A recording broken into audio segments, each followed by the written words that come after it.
अनुक्रम यानी कि सीक्वेंस के अंतर्गत ही आज उसका एक हम छोटा टॉपिक और लेंगे जिसका नाम है उपानुक्रम। इसका मतलब है सब सीक्वेंस। मैथमेटिक्स में आमतौर पर जैसे हमारे पास समुच्चय होता है तो उपसमुच्चय, यानी सेट है तो सब सेट, ग्रुप है तो सब ग्रुप, टोपोलॉजी है तो सब टोपोलॉजी, तो इसी प्रकार से सब सीक्वेंस की बात आती है। तो पहले जरा हम इसे समझ लें कि ये क्या है।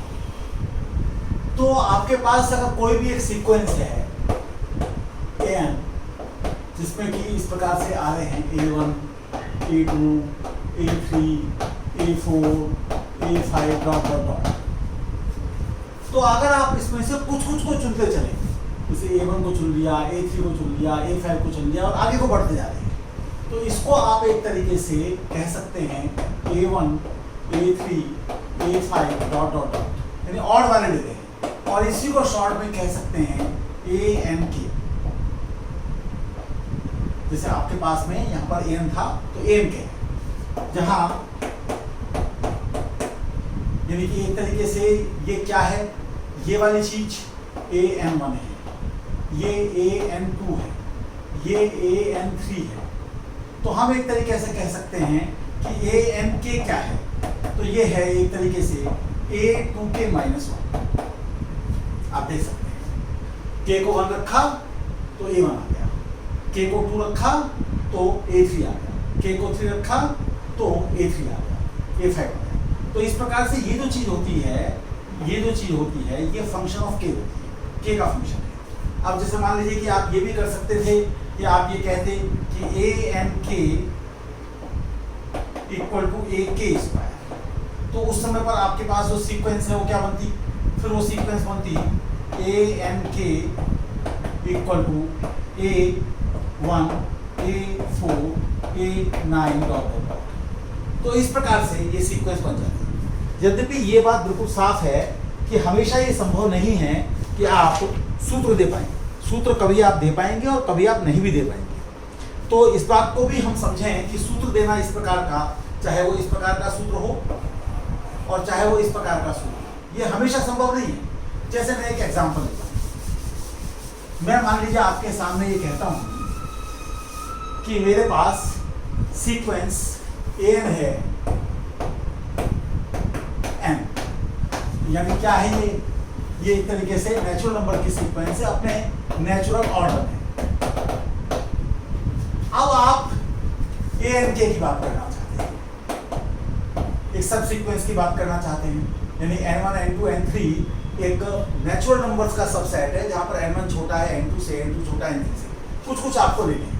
अब आपने यहाँ पर जो nk है उसको कहा कि ये आपका जो है ank वो आपका kth प्राइम नंबर है, यानी nवीं अभाज्य संख्या। अब चूंकि अभाज्य संख्याओं का जो वितरण है वो कोई बहुत निश्चित तरीका नहीं है, तो आप बात नहीं कर पाएंगे। अब आप कैसे करेंगे इसको, अब आप कैसे लेंगे इसको, k को 1 रखा आपने तो an बना गया, तो ये हो गया an1 यानी कि पहला प्राइम नंबर, फिर हो गया an2, फिर हो गया an3, फिर हो गया an4 डॉट डॉट। अब पहला प्राइम नंबर क्या है तो 2 है, दूसरा प्राइम नंबर है तो क्या है, वो जो है 3 है, फिर क्या है, फिर 5 है, फिर क्या है 7 है, फिर क्या है 11 है डॉट डॉट। अब आप यहाँ पर देखें अगर, तो आपका n1 कितना है, n1 आपका जो है a2 है, a2 आप देखेंगे तो 2 आ रहा है। n2 कितना है तो an2 कितना आ रहा है, an2 3 आ रहा है, तो वो आपका 3 आ गया। फिर n3 कितना आ रहा है, तो an3 कितना है, तो an3 हमारे पास 5 है, तो वो 5 आ रहा है आपका। फिर an4 कितना है, तो an4 आपके पास 7 है, तो 7 क्या है, इसका 7 वाला। तो ये आप देखिए कि ये कोई एक रेगुलर सीक्वेंस नहीं है जिसका मैं कोई फॉर्मूला दे पाऊँ, लेकिन मैंने उसको कम से कम एक लिख दिया कि ank क्या है, कि kth प्राइम नंबर है, तो kth प्राइम नंबर है तो वो सब सीक्वेंस हो गई इसकी। लेकिन मैं यहाँ पर nk किसके बराबर है, जैसे पहले मैंने उसको 2k - 1 दिया था या मैंने उसको k² दिया था, उस प्रकार का लेना आप संभव नहीं हो पा रहा है। तो कई बार ये संभव होगा और कई बार ये संभव नहीं होगा। तो ये भी हम थोड़ा सा ध्यान रखें कि केवल मोटा मतलब हम समझ रहे हैं उपानुक्रम का, वो ये है कि जो हमारी सीक्वेंस है उसके कुछ अवयवों को हम चुने और आगे बढ़ते हुए चुने, और ऐसे चुने कि वो जो है हमारा जो टर्म्स हैं वो इन्फिनिटी की तरफ जा रहे हैं टर्म वाइज, तो हमारे जो सब सीक्वेंस के टर्म्स हैं वो भी टर्म वाइज इन्फिनिटी की तरफ जाएं। ये हमें ध्यान रखना है। अब हमने जो उपानुक्रम दिया है या इस प्रकार का जब कोई भी कंसेप्ट हम देते हैं तो उसमें हमारा ये रहता है कि हमें फ़ायदा क्या हुआ, इससे हम क्या फ़ायदा उठाएंगे। तो इससे अनेक प्रकार के फ़ायदे हम उठाएंगे, तो उसको हम थोड़ा सा आज व्यक्त कर देते हैं। उसके प्रूफ की बात, उसकी अन्य बातों की बात ये हम अगली बार कर लेंगे। लेकिन जैसे आज हम देख लेते हैं, जैसे हमारे पास एक महत्वपूर्ण प्रमेय है, तो उपानुक्रम प्रमेय आप उसको नाम दे सकते हैं, उपानुक्रम प्रमेय, ये नाम आप उसे दे सकते हैं। सब सीक्वेंस थ्योरम। तो वैसे तो ये समझने में आसान है। इसका जो मामला है वो ये है कि अगर आपके पास एक सीक्वेंस है और यहाँ एक नंबर L है और इसके नेबरहुड में कोई भी सीक्वेंस है, उसके टर्म्स जो हैं एक सीमा के बाद वो इसके अंदर आ जाते हैं, और ये A5 है और फिर सारे टर्म जो बाद के हैं वो इसी के अंदर हैं, तो हम ये कहते हैं कि सीक्वेंस AN जो है L को कन्वर्ज कर देगी। तो यदि आप इसके कुछ हिस्से चुनेंगे तो वो भी L को कन्वर्ज करेंगे। तो यही बात यहाँ पर कही जा रही है। तो क्या कहा जा रहा है कि यदि AN अप्रोचेस टू L, तब ANK अप्रोचेस टू L, जहां ANK AN का एक उपानुक्रम है।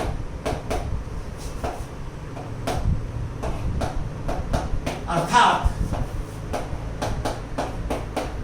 किसी नियम से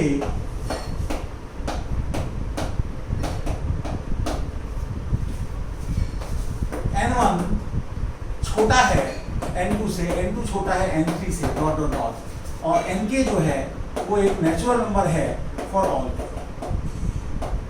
बिलोंगिंग, इस प्रकार की बात। तो इसका हम एक फायदा उठाएंगे। अब जैसे मान लीजिए कि मैं यहाँ पर आपके सामने इसका जो फायदा है एक रिवर्स के रूप में प्रयोग करता हूँ। तो उपरोक्त प्रमेय का एक अनुप्रयोग,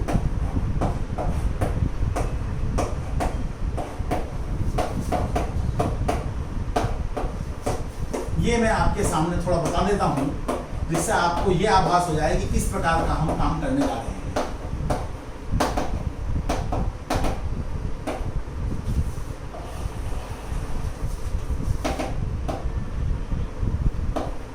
AN के यदि कोई दो भिन्न उपानुक्रम अलग अलग सीमाओं को जाते हैं, अलग अलग सीमाओं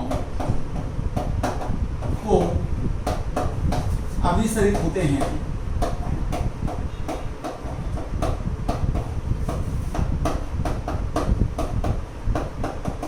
तो अनुक्रम AN अपसारी है।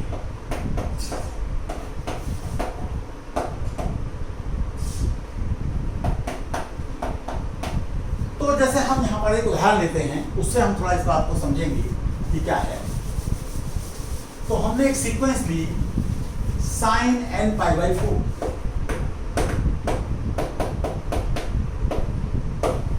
क्या आएगा ये sin π/4, sin 2π/4, sin 3π/4, sin 4π/4, dot dot dot.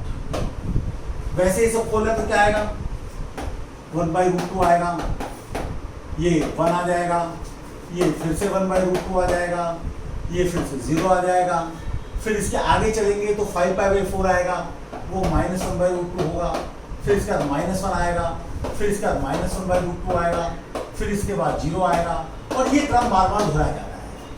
अब जैसे मैं इसका दो अनुक्रम ले रहा हूँ, एक वो ले रहा हूँ जिसमें कि हमेशा 1/√2 आता है, 1/√2, 1/√2 फिर यहाँ पर आएगा, तो इस प्रकार से मिलेगा।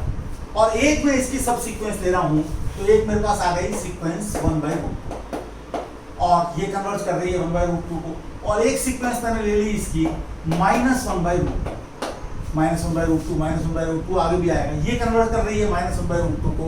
तो इससे तय हो गया कि चूंकि ये दो मेरे पास कांस्टेंट सीक्वेंस हैं जो कि इसकी सब सीक्वेंस हैं, और कांस्टेंट सीक्वेंस अपने को ही कन्वर्ट करती है, तो ये 1/√2 को कन्वर्ट करेगी, ये -1/√2 कन्वर्ट करेगी, और दोनों की दोनों इसकी सब सीक्वेंस हैं, दोनों भिन्न भिन्न बिंदुओं को अभिसारित हो रही हैं। इसका मतलब ये वाली जो हमारी सीक्वेंस है ये अभिसारी यानी कन्वर्जेंट नहीं हो सकती, ये अपसारी होगी, ये यहाँ पर हम निश्चित रूप से कह सकते हैं।